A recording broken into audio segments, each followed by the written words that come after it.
This game needs to start off very well for Gaimin Gladiators because while this may be a best of 5, this game too feels particularly important, Avery. I mean, last game, Spirit, they took your best trait, your speed, took it away from you and turned it right back around. They ended that game so fast.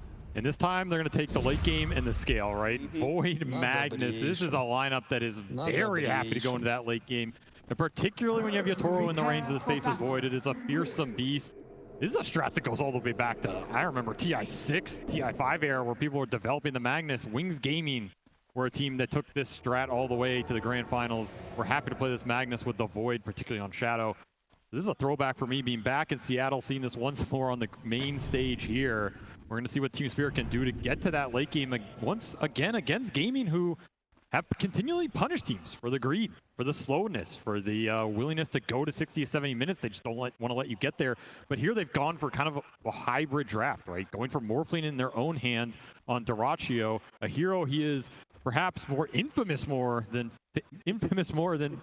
famous for. Yeah, in some sense. Well, I mean, the right kind of performance on a TI final that could change the entire narrative about his Morphling.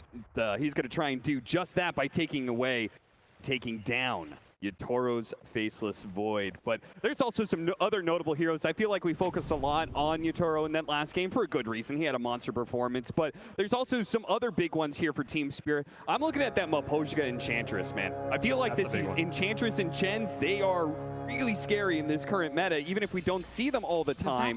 I mean, we saw the way that Chen worked for Gaimin Gladiators, and Mapojka is going to try and make that Enchantress work for the laning phase. Enchantress is a hero both these teams really highly value and contest. It's a hero that's been banned against Gaimin a lot, so they opted to take it away here. It's also a hero that can deal pretty well with Primal Beast in those mid games with the Enchant ruining his charge in.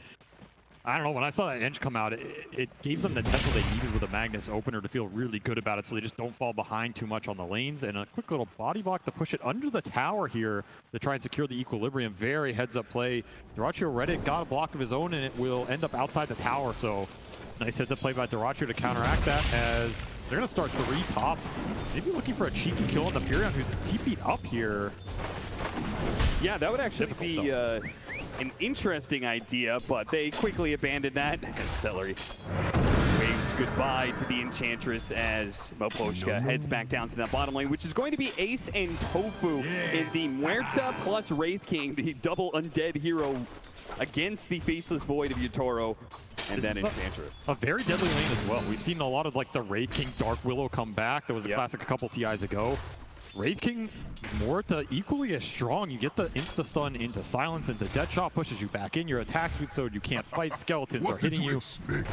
Very high kill threat on this lane, and a lot of pushing power if you start to run away with it. So this is an off lane for Gaimin. They want to go very well. They want Ace to drive the tempo and the objective control of the game, which is something he didn't get to do last time because Team Spirit brought the gank parade to him, right? So that's a big question as well. Do Spirit decide to commit the same resources into shutting Ace down this time around?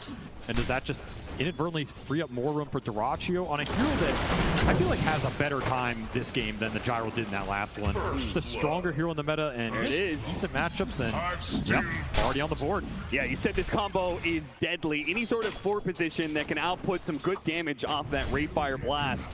You gotta be careful if you're a support in lane. Gaimin Gladiators will find the opening kill. And this early game is going to be a question for Gaimin in terms of how much they get out of it, because they have the Furion that can TP, accelerate the lane ganks. They have a Primal Beast who can just gobble up runes, gank side lane very early. He is the king of it.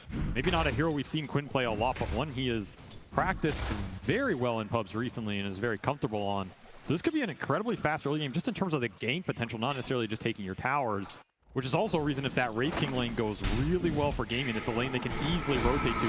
Because again, the kill threat's just so damn high. Heal too much, and now they're going to turn back around with the Nature's Attendants leveled up.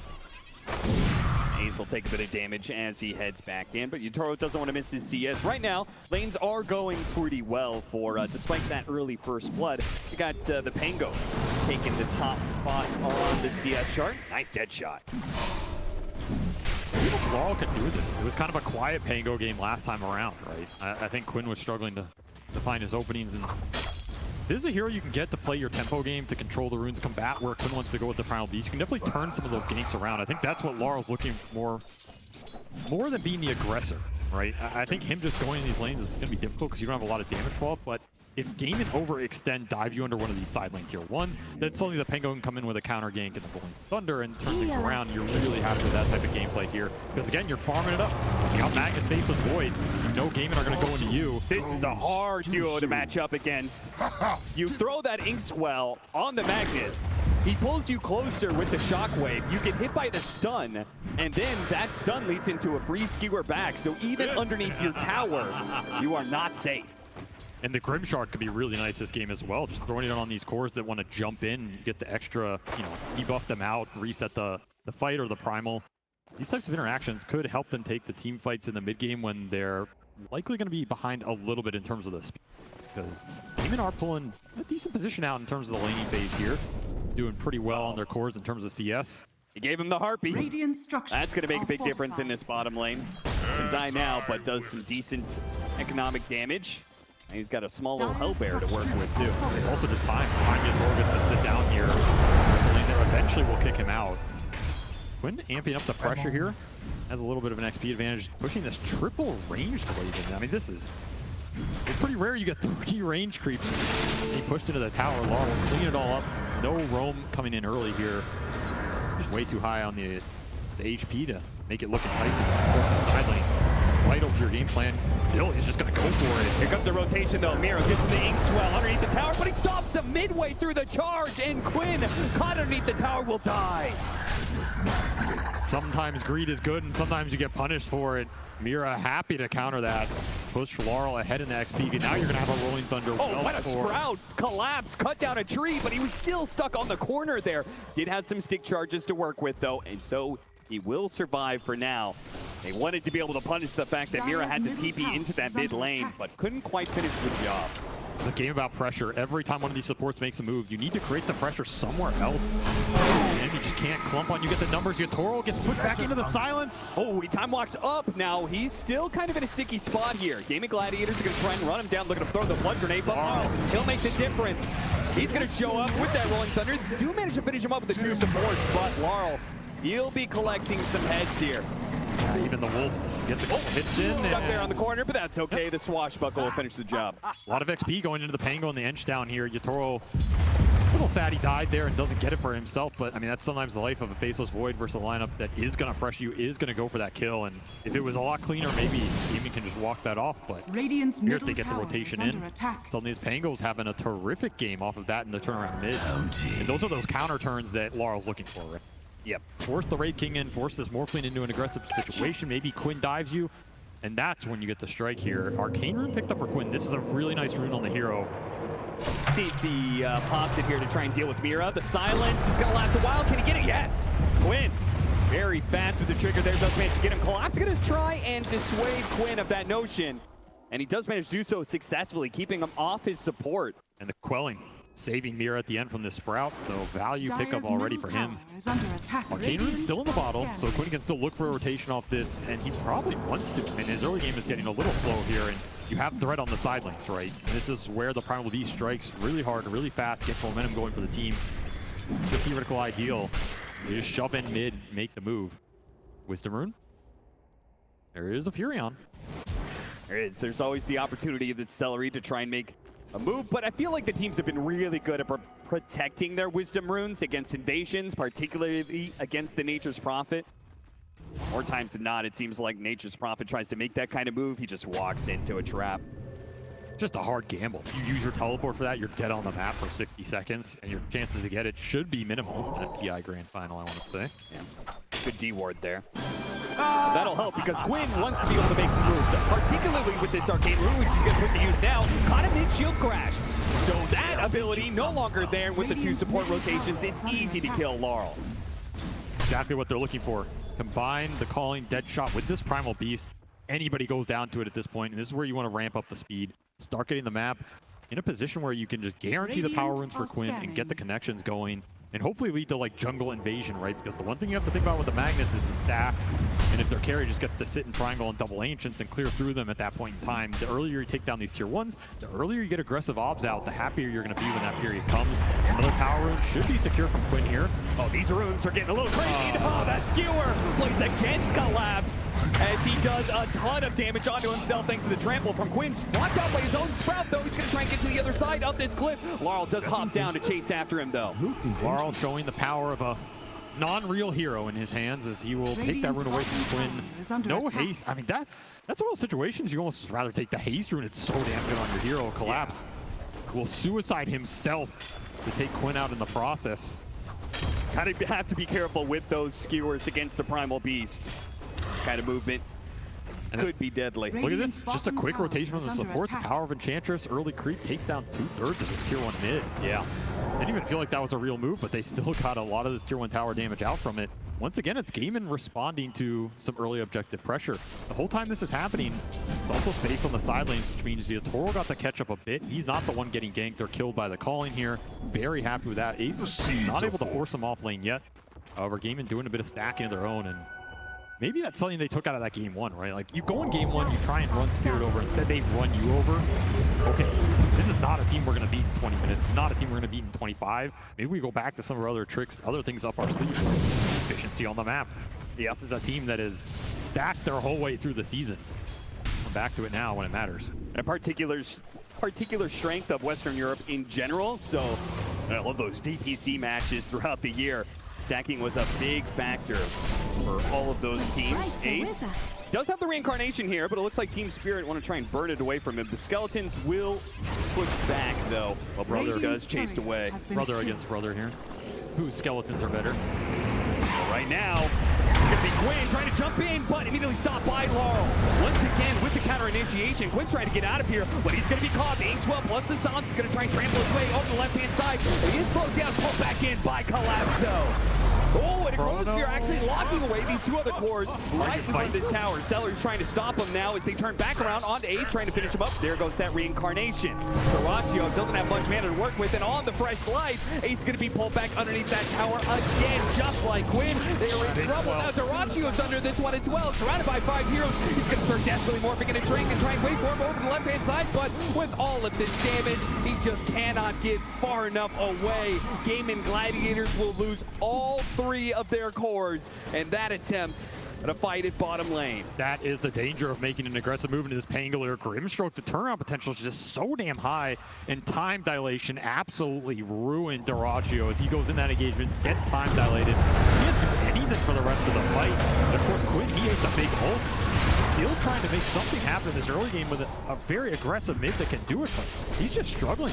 Feels a bit too tanky for him to bring down alone, and the combinations, they haven't been exactly on point for Gaimin. This will give a really nice bump to Laurel, who is just beasting on these early game fights. It's going to be a very fast Pangolier defusal in this game. And these are some heroes that are susceptible to mana burn, right? You're looking at 2 strength cores and a Morphling that also doesn't like his mana getting burned with an early defusal. Back to clearing some stacks, and net worth still looking pretty good for Gaimin, but the fights are just not going their way. Particularly when you know the Wraith King wants to rush this Radiance as quick as possible, which means an Ag Shard, he really doesn't want to have to buy that until at least after the Radiance. There's definitely a timing here where this Pango could punish Ace heavily.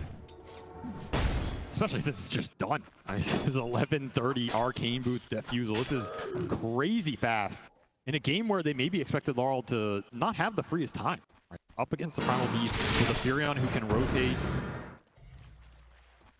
They're supposed to shut him out early, win that lane, and then later on to the game, as a Primal Beast, you could just BKB and grab the Rolling Thunder ball and stop it immediately, right? And look what's waiting for him. Some good old stacks for the mag lineup. This is another downside of Gaimin not securing those early teamfight wins. You can't invade enemy side of the map this early, and Laurel's just going to clear through it all. He's going to help him.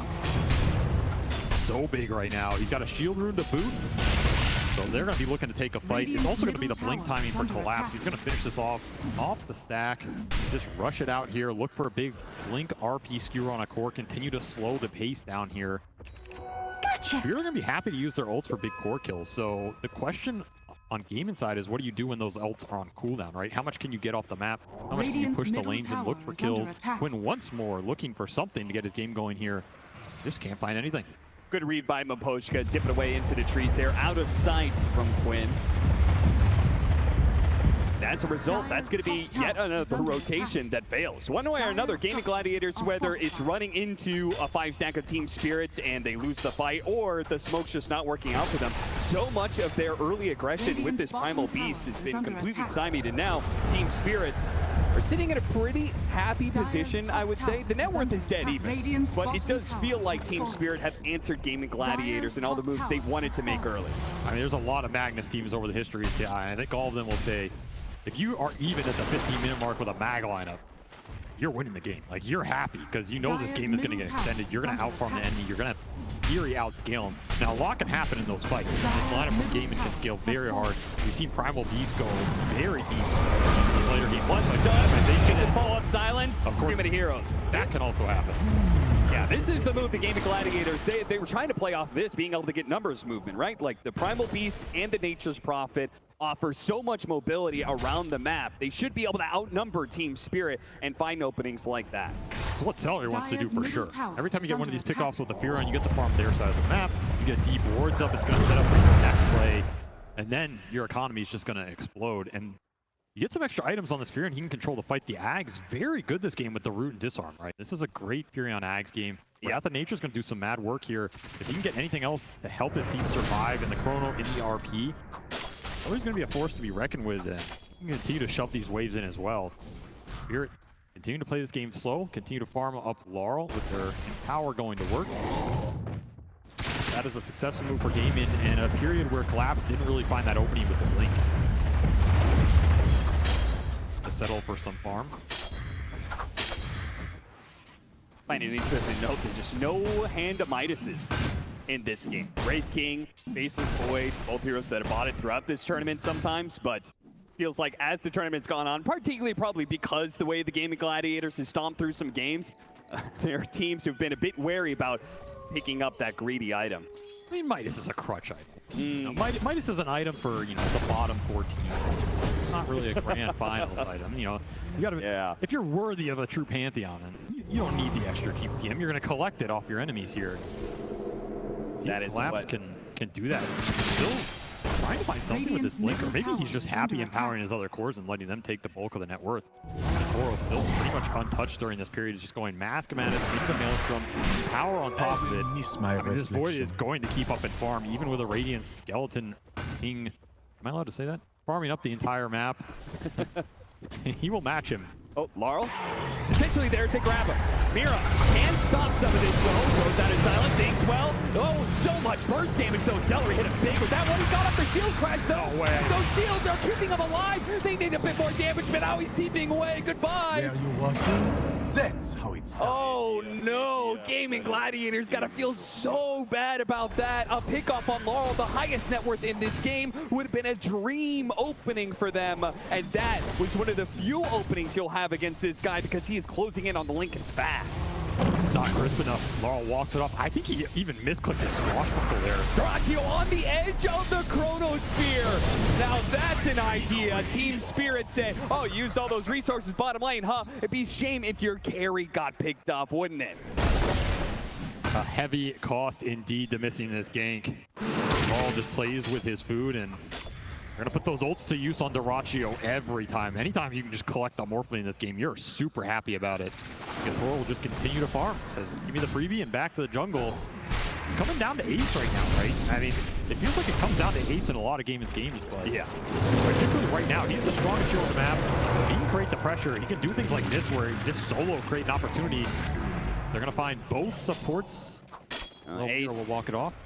Yeah, he's got to back away. He showed so many heroes up there killing Maposhka earlier. Maposhka, again, continued to play very aggressively. I mean, the Treant Protector, he was on Gaimin Gladiator's side of the map all the time because he was invisible, but this Enchantress seems to have a similar game plan. He's going to be playing up in Gaimin Gladiator's face, and that does, even if it costs him a death every once in a while, it does create information and space for his cores. Particularly when the Chrono and the RP are down. Yeah. This is where Gaimin can pretty much run the gamut of the map, choose which objective they want, and claim it for free. There's no way you're fighting without those big ults off cooldown. Without Collapse being stronger, Skewer on Skewer play. You're coming with me, Skewer up into the TP point from Quinn. collapse. As long as he keeps the damage on him, he's not going to be able to blink away, and Quinn will finish the job. Great move from Dyrachyo. Those are the kind of plays you need to see here. You want to be able to take down the best team at this tournament. You need to be able to pull off some solo moves like that. And create the pressure that's going to create openings elsewhere. And suddenly Dyrachyo, this stolen in power is pretty damn nice. He can throw it on the Wraith King, he can throw it on the Primal, especially bonus damage on Primal. Quinn is going to be very happy with that. And that's something we can see in a lot of these fights. It's probably going to be the best deal for Dyrachyo outside of maybe time dilation thrown back against Team Spirit, or just creating his own Grimstroke combination. Precious bounty. These are good Morphling combos he can use for the fights, and the team starting to pick up the pace. Instantly silenced, and a beautiful soul bite, and now Ink swelled up, pinball coming through, straight to the heart of Gaimin Gladiators. Dyrachyo's already burned out of most of his mana, pops his wand, but Dyrachyo, he needs to be able to get away from both and Yatoro, and he's been burned out. No chance there. Gaimin Gladiators still have a chance, though, to be able to fight back around Ace and his Radiance, but without their carry, it's not looking great, as Ace is going to be burned out of his first life. And they fight around this second one. Quinn sticking around. They certainly don't want to be giving up Ace like this. Here's shot back. Coming up in 2 seconds here. Yeah, Yatoro says, my cooldown's back. Can we push this? Just not enough reach. Not necessary, really, for Team Spirit, right? No reason to give them an opportunity like that. You could stretch out, claim all of this map space you've just fought for, and farm away. Now, I do think this late game is not 100%. We're talking about Mag Void. It is very powerful. You're going to get the pickoff like this for sure, and then Power is going to clean up the map. But there's like some weird things that can happen with Wraith King Ags. There's some weird things that happen if Dyrachyo gets a free angle in the fight. He can like clean up the backline with Morphling first, and Power himself, Grimstroke Claw himself. Yep. It's going to be tier 1 down in the bottom lane as Laurel marches forward confidently with his Linkens, because what's really going to catch him? It feels like he's most of the time going to have a chance to be able to escape if Gaimin Gladiators ever try and jump him here. There's a really fast Linkens as well.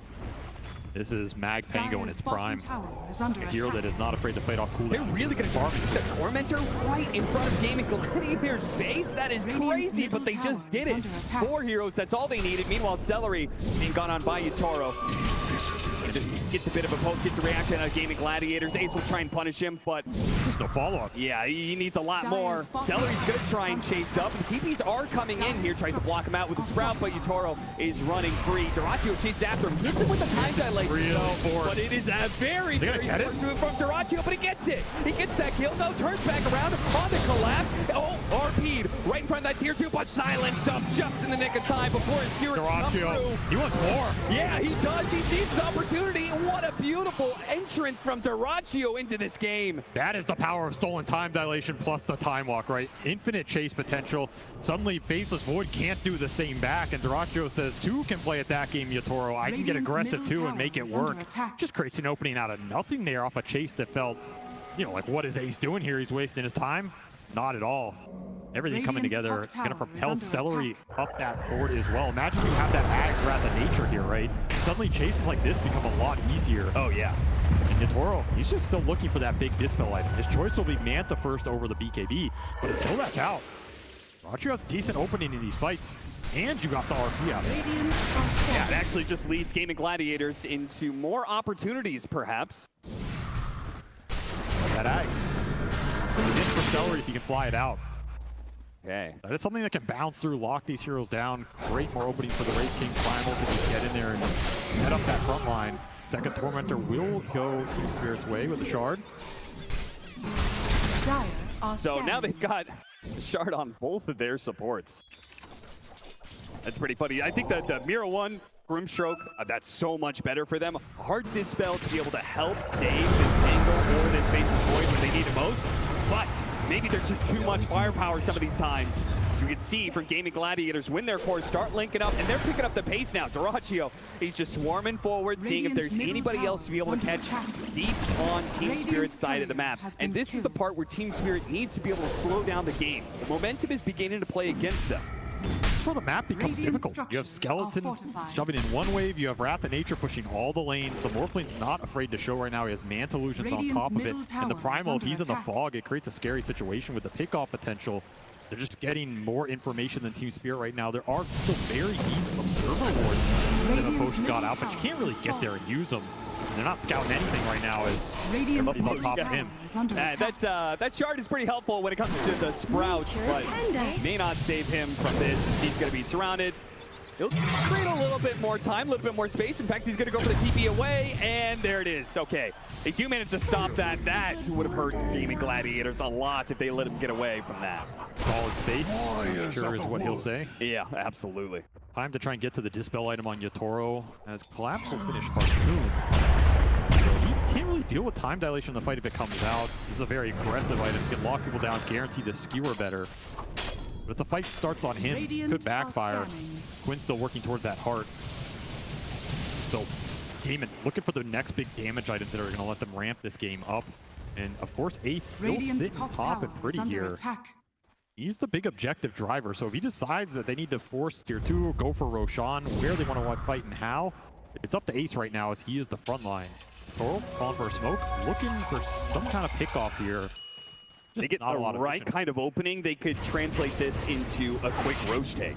Exactly. They're looking at the corner of the map, so anybody that dies down here, Yatoro's instantly going to go in. He might just do it anyway. Yeah. Gaimin Gladiators say they look inside, see if it's actually Gaimin who's taking that Roshan.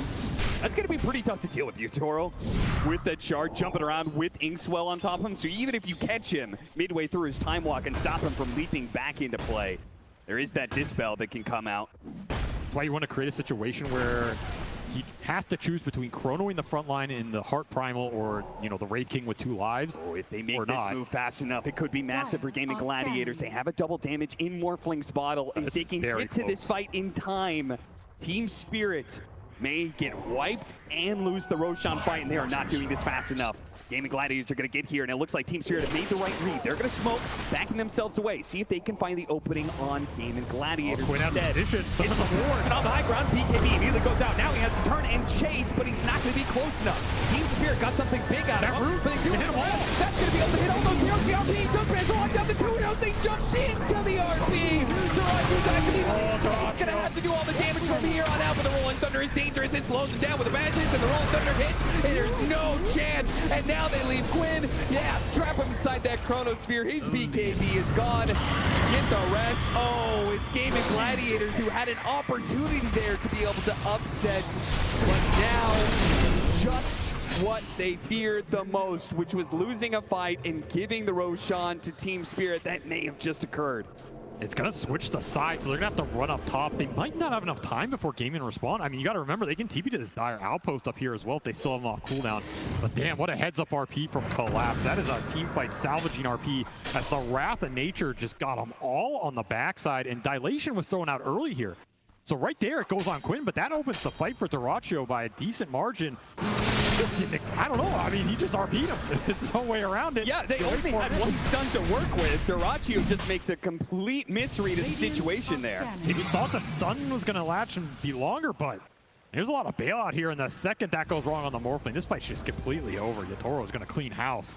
You cannot give too many of these openings. The upside, though, like we said, is Roshan switch sides, and the respawn timers were not too long here. So dire side going to work for Gaimin as they come back into this map and stall out the Roche a second time.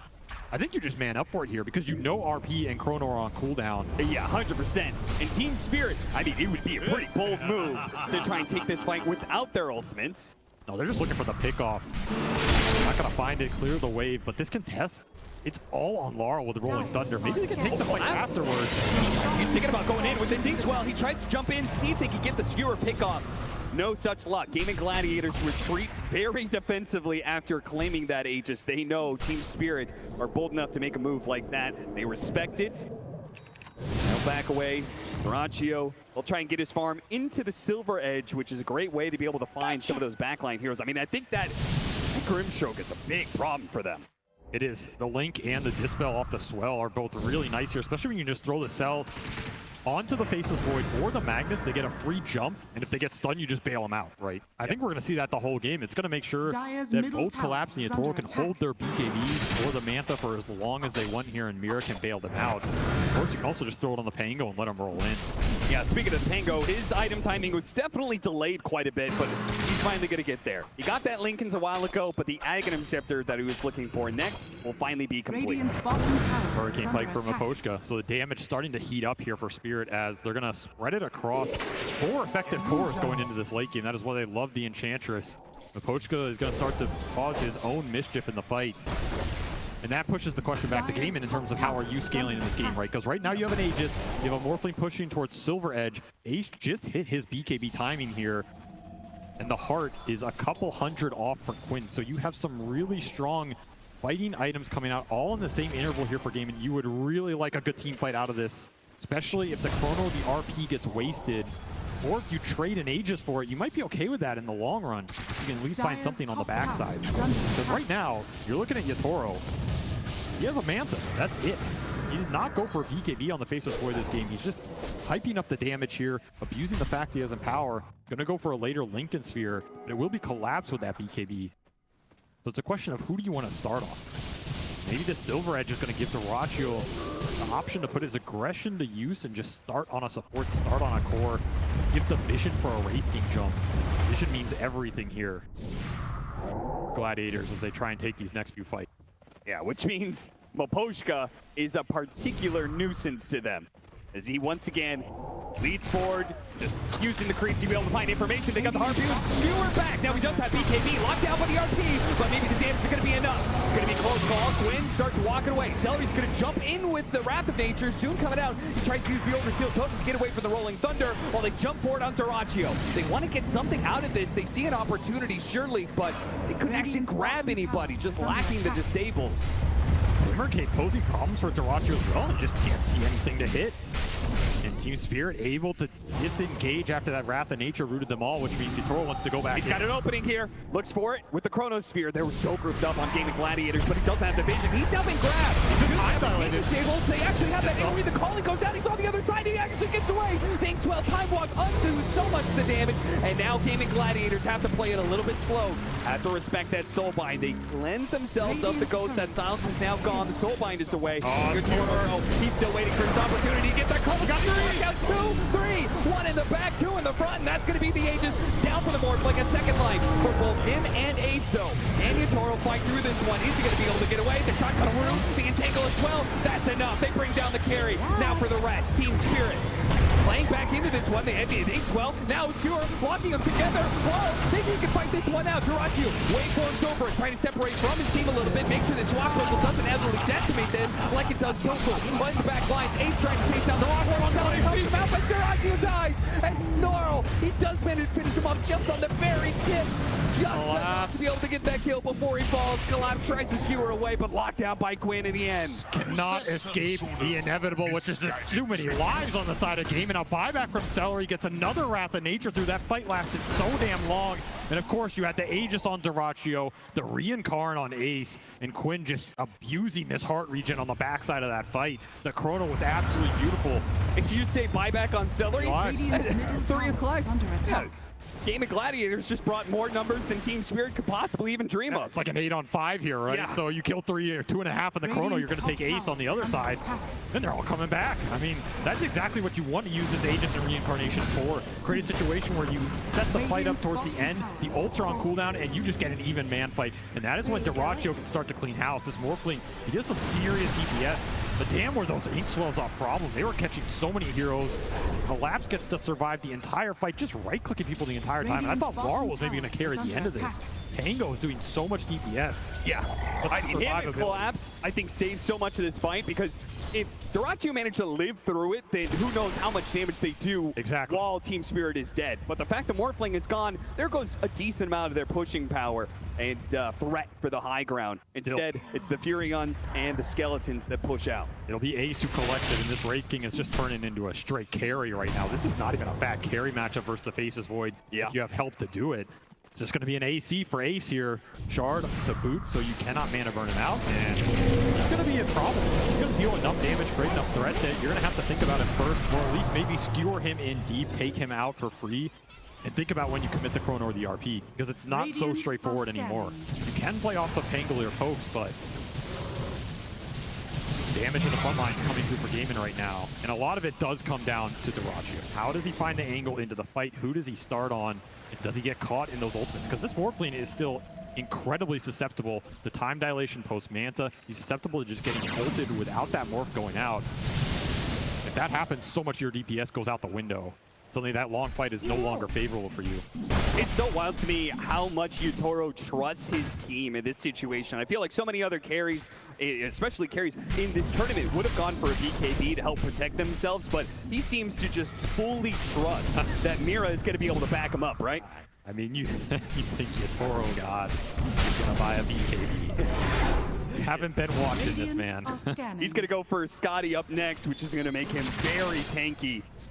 Gaimin Gladiators may not let him get to this point. Smoked for very, very far forward here. Yeah, Radiance turned off for Ace. They're not showing too much on these waves. They wanted something so badly out of that. They used double scans to try and find some sort of pickoff, but they're left with nothing. Team Spirit holding around their tier 2. I saw something on that ward, and they'll counter smoke it instead. They're missing the Scotty from Yutoro. Big item versus Morphling. He's happy to fight without it. Treants? See nothing.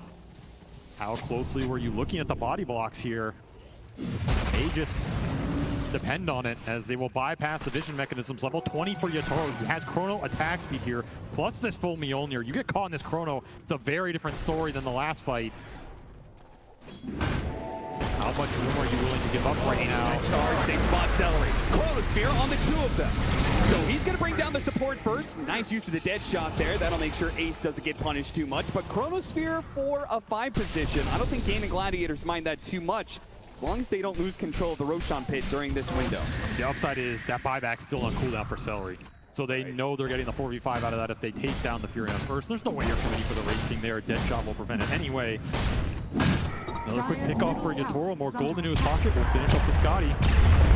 Now, what about this next part of this matchup? The Wraith King versus the Faceless Void, especially this Wraith King off lane, always going to be going the Aghanim Scepter at some point in time. That Aghanim Scepter is pretty interesting against the burst that Yutoro wants to be able to deploy, right? He wants to Chronosphere and make sure that there's one hero or maybe 2 that gets no impact in the fight, just like it looks like Quinn. He barely gets off that, but he is going to be slowed down as soon as the BKB is worn away. The time dilation takes into play, and yeah, Team Spirit has got him. Just good vision on the map. Lets them set up for this kill. And just as he was pushing towards that Aghanim Scepter, you're talking about the Wraith King, as the Primal Axe will also play a big part in these fights, just breaking these heroes down, removing some of the passives, letting them get easy kills on things like the Enchantress, removing some of the time lock from the Faceless Void. Any extra bit you can gain an advantage for Daracho in these man fights is going to be nice, but I mean, the Wraith King Axe is great versus the ults. It's just a question of, can you do anything with like the 5 seconds you have afterwards, right? Daracho going to man up. They're going to jump onto this basic war, see if they can burst him down. Once again, there's that Inkswell hardness spell. Time waste, an attempt, collapse, turns around, gets that RP on the 2 of them, locking down Daracho and finishing him off. But now Ace is going to come back into this with not much support. With no Quinn, they knew they had the numbers advantage, and they take the fight to Gaimin Gladiators no matter the cost. He gets to jump away. Force Staff helps him out, but it's not far enough. There is nowhere you can go. The collapse and Yutoro cannot follow. That is a very bold move. When your Primal is dead, he's so much of your damage, so much of your burst damage. I mean, again, they're very close to bursting Yutoro, but the man knows his limits. Elvin to the cup, and Tofu! Yeah! A shot from downtown claims the life of Yutoro. Just as I caster curse the hell out of him, he gets shot down. Well, the man knows his limits, but I guess not every limit in Dota. The Tormentors are new, we'll cut him some slack, but what a find from Tofu. Just claims it all there, and now the Tormentor did go to Radiant, so they get the kill on Yutoro. Collapse gets the shard. That's a 1,500 gold kill. Yeah, that's the final shard, by the way. Team Spirit, 36 minutes in, have all the shards for their team because they've claimed every single Tormentor. This is crazy. Of course, the Chrono was off cooldown, so you're gonna have some downtime for Yutoro where he would have liked to have been up on the map and used it. Surprised it burst in bullseye. He must have like time lock hit the Tormentor. I mean, at least he can laugh it off here because there's nothing else you can do. Back into the game though, they still don't have Ace. They're still looking forward with this smoke. They're was hesitant out here. Yeah, this is, I'm surprised Gaimin Gladiators are surprised that they're even out here. What the hell is this? What's up to the high ground? Oh, he doesn't have a TP. Where are you? Quinn! He's going to be able to get a force down to low ground, but that was an opportunity to get the pick off, and instead it's collapse. He finds the pick off. Another overseal turn for Celery, trying to keep him alive. Bump back in. Hold the swashbuckle. Just barely outside of the range there, and they do. And Yutoro's back into it. Dyrachyo will be the first one down. Quinn, he has BKB. Can he get it off? No, too many stuns. This damage is ramped up so damn fast. Oh, the last got him on the Inkswell. Yatoro says you had your fun, you had your cliff walk, but I'm here to clean it up. And Ace trying to get away desperately. Blink is up. He will get out. Yes. Oh, they got a scan on him. Yeah, turn that radiance off, son. Get the hell out of there. You gotta hide. You gotta hide. You can't be farming right now. There's that shard. Collapse pulls him back in a little bit. No harpoon just yet, though. So he couldn't get him any further. Yatoro knows what he wants right now, and that is an Aegis. That is a Roshan fight that Gaimin could have just committed to. It's also a fight that 30 seconds of it had no Yatoro. They couldn't find anything. They found an engine off of double die between the Morphling and the Primal Beast, and that's it. Team Spirit is way too good at kiting these fights out, not giving you an opening. That Hurricane fight did some serious work. Sent Quinn back to NA with his pal RTZ stuck up there. But what else are you supposed to do? You have to find the openings. You have to dive. You only had 20 seconds without Yatoro. None of it went your way, and now it's going to be an Aegis into his pocket, a cheese on the back, and I guess everybody can buy BKB at some point. It'll be his next item here at last to seal the deal. He really wanted to save that double damage rune for Laurel or for Yatoro, but little Treant will deny them that opportunity. Still, though, Team Spirit got to feel very good about this next 4 minutes. They've been winning a lot of team fights lately with that extra life on Yatoro. He's already been very aggressive, leading a lot of the charges for Team Spirit, giving information to Collapse to follow it up. And the second life, I feel like there is nothing to stop this man. No. You get caught in the corner, you're gone. Yeah, that's it.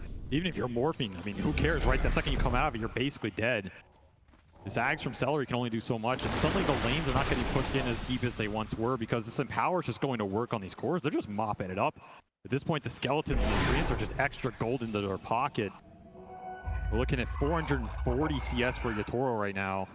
Dire's bottom cleaning up these lanes. 500 for Laurel, by the way, who's been swashbuckling what feels like the entire map. Still having a tremendous game here on the Pangolier. Dire's bottom tower has fallen. Look at the difference in the last hits, man. That is what Empower does. That's what an early Mask of Madness into the Maelstrom does. But it's also all these summons going down the lanes. So it's inflated a bit, but extra gold. And now Miro with an Ags. This is a great Dark Portrait game, right? And these Soulbinds have been landing. There's not a lot to block them. You get the Wraith King, you get that aura going back. It's a great illusion. You get the Morphling, you're going to clear house on the back line. So suddenly, the scale from Team Spirit starting to pick up the pace on their supports, and these are scary ones. RP straight up in the top lane. He got caught. Trying to hit that tier 2. You can get nothing for free against Team Spirit.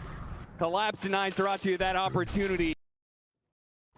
You get the Morphling, you're going to clear house on the back line. So suddenly, the scale from Team Spirit is starting to pick up the pace on their supports. These are scary ones. RP straight up in the top lane. He got caught. Trying to hit that tier 2. You can get nothing for free against Team Spirit. Collapse denies Dyrachyo that opportunity. Dyrachyo compliments on the initiation, but the damage is done. Gaimin Gladiators without their carry for 70 seconds. There's going to be some serious damage coming their way. That just feels like a move it's based on pressure, right? They feel like this game is looking away from them. They feel like the scale is going to be insurmountable. Dyrachyo trying to make something happen on the map and find a tier 2. That he will pay the price only for an RP in exchange, which is going to be up pretty much when he's back up. How much do you want to push with this Aegis right now? Level 25 on the Faceless Void already. He already has the backtrack talent. Just going to make that burst even harder. And Yatoro says, this is enough farming. I want to end this game. I want to end it now.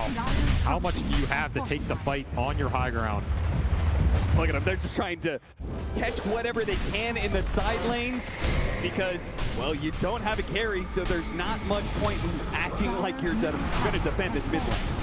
You have to use Ace's strength. You have to find a way to use this Wraith King Ags and the Radiance Burn. Get something going in the fight over the long duration.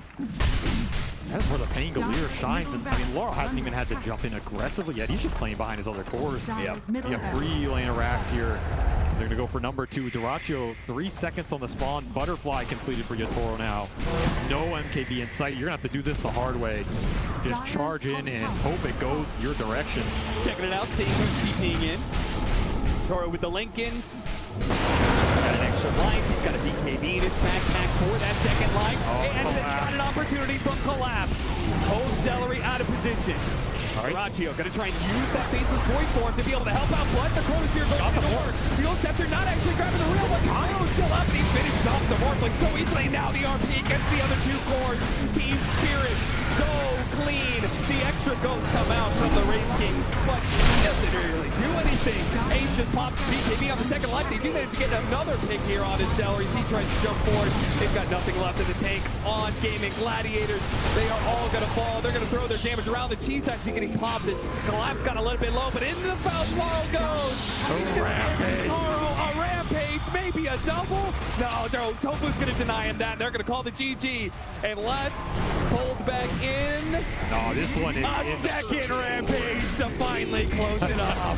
I mean, why not add to his total, right? This is the player with the most rampages in a single TI run in history, and he will add some more to the stat page here as Toro just mops him up at the end with way too much damage. And once more, Gaimin are sitting here thinking, what the hell are we supposed to do against this team? We can't outpace him. We can't push him. We can't outscale him. We're having trouble